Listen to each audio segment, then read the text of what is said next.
We all experience intense emotions, especially when we're trying to resolve conflict. But did you know that learning to navigate these feelings can actually lead to more positive outcomes? Today, we're going to explore practical strategies for managing these intense emotions and communicating effectively during disagreements. The first step is to understand what's happening inside of you. When emotions run high and our logical thinking can take a back seat. And this is a natural human response. Before you react, take a moment to identify the specific emotion that you're feeling. Are you feeling angry, frustrated, hurt, fear? Naming that emotion can actually give you a better sense of control. When emotions surge, it's okay to hit the pause button. And this isn't avoidance, it's actually self regulation. When this happens, here's a couple things you can say. I'm feeling overwhelmed right now, and I need to take a few minutes to collect my thoughts. Can we reconnect in 15 minutes?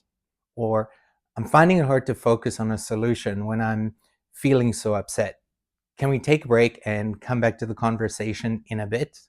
And once you've had a chance to calm down, it's important to actually communicate your feelings constructively. And to do that, you need to use I statements.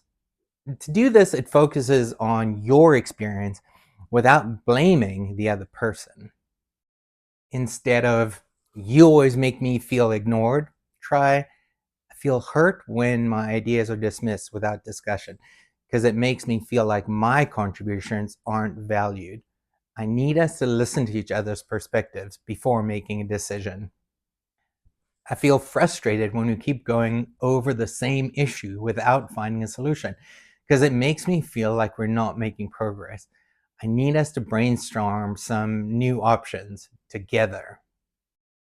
I feel concerned when there's no clear plan for us to move forward because I'm unsure about the outcome.